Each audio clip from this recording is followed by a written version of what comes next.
What's up YouTube? Brian here, back again with another vid, and today we are doing part dose of the 2021 rod and reel arsenal. Now today we're only going to cover spinning rods. Hit the link up in the corner or wherever it is for the bank casting rods if you're into that. So today we're going to talk about spinning rods. I love spinning rods. I have a soft spot in my heart for spinning rods.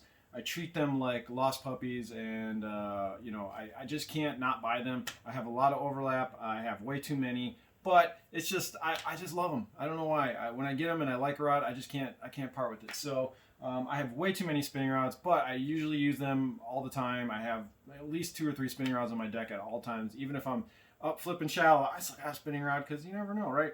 So let's go through my spinning rod collection. I will say that I'm a finesse fisherman first and foremost.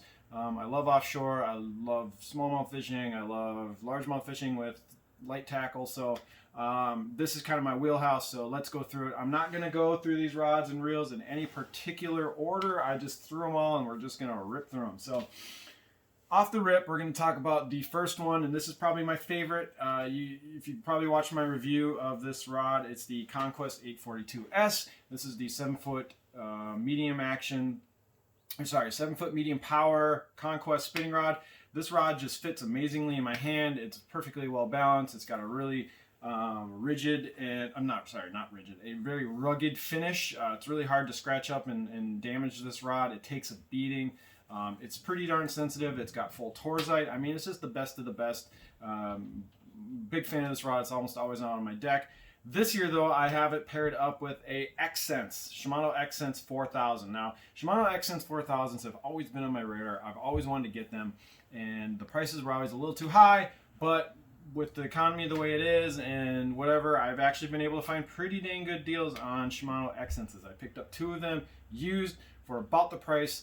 I don't know, I got them for around 300 bucks shipped. So I'm super happy about it. I'm going to give this a whirl. I went 4,000 because I want that bigger spool so I can make even longer casts with a couple of these rods. And the Shimano X-Sense is so light that even the 4000 series on this rod just feels perfect. So, giving it a whirl. I'm always running J-braid. Most of my rods in the spinning arsenal are running 10-pound J-braid Grand braid to a 8-pound fluorocarbon leader. That's pretty much just what I run on almost all my rods. And so just assume that all these have J-braid Grand 10-pound braid. So with this rod, this is kind of my do everything rod. I throw basically everything on this thing. Wacky Senkos, Nico rigs. Right now I have a Beast Coast finesse jig tied on. This rod is just the do everything stick. So that's the Shimano Conquest 842S. Love that rod. I use it quite a bit. Next up is this is a tough rod to find now, and I'm glad I got my hands on one. This is the the Megabass Destroyer Atomized. So this is the Atomized. This is a 610, I believe. Oh no, sorry, 611. This is a 611 medium. So the Atomized is a rod I'm going to be doing a review on later on, even though you can't find these things. These rods are discontinued, and even before they were discontinued, these things were impossible to get. You could not find these in stock anywhere. I don't know why this rod is so hard to find, but it is. So I'm going to still do a review on it, even though there's 0 chance you're going to be able to find one of these used on the aftermarket. This was kind of a beloved. This rod does drop shots. This rod does Ned rigs. It's just kind of a does everything medium power spinning rod. It's a 711, so it's a little shorter.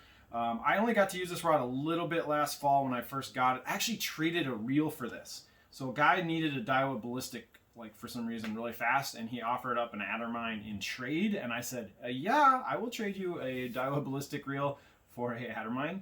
Okay, so, and the trade worked out, so that's how I got this bad boy. I didn't pay $1 for it. So I have it paired up right now with the new Kage MQ 3000. So this is, and obviously I have a Ned rig tied onto it. So I got to use this rod a little bit in the fall last year, and I was blown away by how sensitive this thing is. I was using this for riverbank fishing for smallmouth, and this thing is stupid sensitive. From what I could tell, I'm going to get this rod out a lot more this spring, and we'll see if that's the case. So anyway, why do I keep saying Shimano? Megabass Atomized. That one ain't going anywhere. I have a feeling that was Some of these spinning rods in the Megabass US Destroyer line I've been seeing are like going up in value. People are throwing out crazy offers to pick these things up because you can't find them anywhere. So they're kind of, I don't know, maybe they'll be collector's items, who knows. So this is the this is my workhorse reel and rod combination for just all purpose spinning duties. This is the 7-foot medium Shimano X Pride.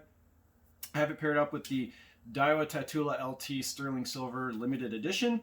You know, great looking reel. It's just the same as a regular old Tatula LT. It's just the silver finish. I think they made 2,000 or 3,000 of these things, something like that, and they're actually kind of hard to find right now. So I think it looks really cool paired up with the silver accents on the X Pride. I have a full review on this rod. Everyone knows the Shimano X Pride 7-foot medium power is just a really great all-around 7-foot medium.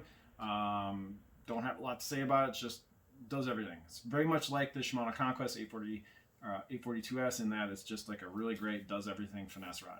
So this guy's not going anywhere. This is when I have to go on other people's boats, or just like the Shimano X Pride 7.2 medium heavy. This is just the rod I grab because it kind of does everything for finesse.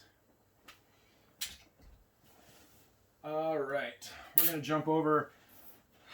This guy is back. So this is the NRX 852S.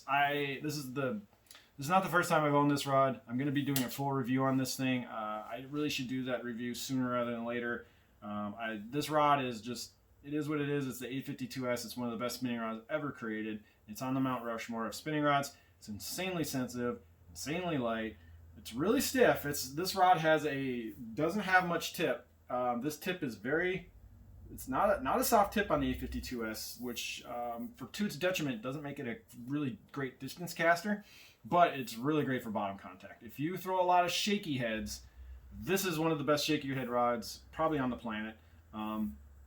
So bottom contact, shaky heads, Ned rigs, finesse jigs, anything where you're touching the bottom, the 852S is really sick. So I have it paired up with the Daiwa Tatula LT 3000, running Daiwa J brigand as usual. So stay tuned. I'm gonna have a full review on this rod at some point. All right, going back over to Megabass. I did a review on this rod. This is the Megabass P5 Landsat. This year I'm running it with a Daiwa Ballistic 3000. For some reason, the Ballistic or an LT 3000 on the Landsat is just like perfect. It just feels great, really well balanced with the 3000 LTs on here. This is going to be my drop shot rod this year. Last year I did a lot of drop shotting, a lot of Ned rigging, and a lot of free rigging with this rod. So it is versatile. It can do a lot. I've already caught some fish on it this year using the drop shot. As you can see, I have it all rigged up. So this is going to be my primary drop shot. You can nose hook drop shot. You can Texas rig drop shot. This thing has power. It's basically a lighter, more refined Megabass whip snake. That's my opinion. So anyway, Megabass P5 Landsat, going to be my bread and butter drop shot rod this year. Okay, everyone knows this rod, the NRX 872S. This rod is one of my favorites. This is my deep water specialty rod. This is my rod that I use for mostly Nico rigging. Any Nico rig I do on this. Also, this is my primary rod for throwing finesse paddle tail swim baits, which I do a lot, especially over in Wisconsin and smallmouth country. This rod is amazing. If you fish anywhere deeper than 8 feet, 8 to 30 feet of water, you got to have an 872S. It just really gives you that feel and that sensitivity when you're making real long casts and you're fishing deep water. This is the deep water rod. It is. I'm also running, this is my second Shimano X 3000. So I threw the accents on this one and the Conquest. So I'm excited to get this reel out and use it. I actually haven't made any casts with it yet. It's new to me. It's a used reel, but also running J brigand, a 10-pound to a long 8-pound fluorocarbon leader. Pretty much all my leaders are Seagart and Vizix 8-pound. So that's the 872S. All right, keep going. This is a new guy to my arsenal and collection this year. I picked this rod up in the off season when they came in stock, and now they're out of stock and hard to find. This is the Megabass P5 Windbuster. This is going to be my primary free rig. I'm going to throw a lot of stuff at the Windbuster this year. It's also just like a straight, really good, allegedly bottom contact rod. So this thing is more powerful and a little stiffer than the Landsat, but it still has a deep parabolic bend. It's hard to describe. This thing has a nice deep parabolic bend, but it is you got to really push this thing to get into that bend. Like it's got power. So I would say that this rod is more of a medium, trending to a medium heavy. It's kind of in that between where it's a medium heavy-ish. It's not like a really soft medium. Hard to describe, but I'll do a full review on the Megabass P5 Windbuster later on. I'm running that with the Daiwa Kage MQ3000. So I have two MQ3000s. The Atomized getting one, and the P5 Windbuster is getting the other one. So that's a rod that I can't wait to do a review on, but I gotta get some hours on that thing before I do that. All right, keep it going. This guy is a really hard rod to find right now. This is the Megabass Felicia. This is the this is long. This is the 7.6 f2.5, so it's kind of a medium light. It's not a full-on medium light, and it's not a full-on medium. It's kind of in the middle. It's got essentially a medium light, really whippy tip. So the tip on the Felicia goes way down to about the right here, right. I don't know. It's about the fourth or fifth guide down, and then it hits kind of a medium backbone. So I would say it's like a medium light first third to a medium backbone, which is great. I haven't got a lot of time on this rod. I used it a little bit in the fall. I got this rod on a warranty repair, so I broke my FMJ. I sent it into Megabass. I broke another FMJ. So anyway, long story short, I did a warranty reclaim, and they didn't have any FMJs left. They said, "Do you want a Felicia?" And I said, "Yeah, I'll take a Felicia." So this is a replacement from the FMJ after the warranty replacement, and I'm excited to run this because this really fits a lot of my styles. This spring I'm going to be using this for hair jig fishing and for finesse swim baits, and I'm probably going to throw lighter Ned rigs on this thing as well. So I'm going to put the Felicia through the test, do a review on it. But I don't know, reviews are going to suck on this thing because nobody can find these rods. I know everybody's looking for Felicias, and they're throwing out crazy offers. I know there's a guy in one of the groups that said he'll pay $500 for a Felicia. And I'm like, I wonder if I should maybe sell it for, I don't know, whatever. But I'm going to use it. I'm going to do a review on it. But yeah, the Megabass Felicia for light tackle duties. We're going to throw a lot of hair on it this spring. All right. This is one of the newer ones. I did a video about these. This is the Megabass Victory 7.3 medium. This is kind of St. Croix's clone. It's cover band of the G Loomis NRX 872S, and for $200, it's good. I got to use this rod a lot on the river this winter, smallmouth fishing in like December, January, where, when these things came out. I got this rod a little early, so I was able to get it out on the river. But this thing is for $200. This is a really nice rod. It is very light.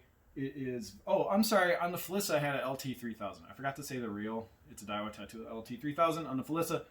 Just like on this rod. So this rod also has a Daiwa Tattoo LT3000. I have a bunch of Daiwa Tattoo LT3000s. I just keep getting them because they're really great workhorse reels, and you can get them for like $250 or less sometimes. Anyway, St. Croix Victory 7.3 medium. 7'3" medium. This is also a really nice rod if you're in that $200 price point and you want a deep water rod that can do Nico rigs, that can do finesse jigs, that can do paddle tail swim baits, all that kind of stuff. You should definitely consider looking at the Victory 7.3. Like I said, it's like the Shasta version of the 872S. You got like your Shasta house brand, and you got the Coke, which would be the regular NRX. So anyway, check that out. NRX, the NRX body double, the St. Croix Victory 7.3. Okay, 2 left. 2 more and we're done. This is the Megabass Roche XX Whip Snake. I have not done this rod. I haven't given this rod its own review yet, which I'm going to. I think it definitely deserves it. This is also running a Daiwa Tattoo LT3000. This was my main drop shot rod before I got the Landsat. I've done a lot of drop shotting with this rod. It's awesome. This is a really versatile rod. You can do a bunch of stuff with this thing. It is a 611. So if you can't get the Atomized, and you can't get some of those Megabass US Destroyer rods, the Orochi Whip Snake is a really good option. I know that they make this rod in the Levante series as well. So if you want to do the Whip Snake, you got options. You can try to find the Orochi. You can grab the Levante. This thing is just a does everything medium power spinning rod. It's got a pretty deep parabolic action. The bend goes right down into the middle of the rod. So it's got a really soft tip, but and it's got good bend through the middle. But then when you hit that back section, it's pretty stiff. So The sensitivity on this thing is pretty good. It's not like lights out amazing, but it's definitely not bad. This is like a $290, $300-ish price point rod, and for that you're getting amazing fit and finish, really well balanced, and you're getting versatility. You can do a lot of stuff with this rod. So whip snake sticking around. These are hard rods to find in the Roche series. You can find these all over the place in the Levante. So something to consider. Okay, last one and we're done. Okay, this is one of my favorites. I love this rod. When I first got this rod, I didn't know what I was going to use it for, but now I just can't find things to not do with it. And this is the Megabass US Destroyer Brigand. This rod is a bad mamma jamma. This thing has a 7.4 power. So this rod is more of a medium heavy, but to its credit, it has a soft tip. So I would say that this rod is a true medium heavy power spinning rod down through the rod, but the tip is soft, which makes this thing a monster caster. If you want to throw baits out really far and really get them down deep, the Brigand is specially equipped for that. This is such a fun rod to use. I use this rod for when I'm throwing heavier paddle tails, like in that maybe 3/8, and I'll throw a 1/4 ounce on this as well. But this thing is my favorite dark sleeper rod. Throwing dark sleepers, especially this 1/2 ounce 3-incher on this thing, is so fun, especially in open water. So this is my smallmouth. This is my smallmouth dark sleeper rod. I can bomb dark sleepers out there, drag it on the bottom, and this thing has enough power so when a fish does eat it and take off the bottom, you can reel down and just crack them on this thing like it's a jig rod. So I have a freaking blast fishing the Brigand in deep water. It is such a fun rod. So it's also really great for finesse jigs. So if you're dragging finesse jigs or finesse football jigs, this thing is sick. So if you can find a Megabass Brigand, of course these things are discontinued now, and there's not another rod like this in the P5 Destroyer line. The Windbuster and this rod have nothing in common. This is a completely different rod than the Windbuster. But if you can go out and find a Megabass Brigand, definitely find one. These things are amazing. So anyway, that goes through all of my spinning rod collection. Hope you enjoyed it. If you made it to the end of this video, you are a rod snob. You're part of the rod snob army. Please hit like, please hit subscribe, and I appreciate you watching. And until the next video, have a good spring. Get out there and catch them. Take it easy.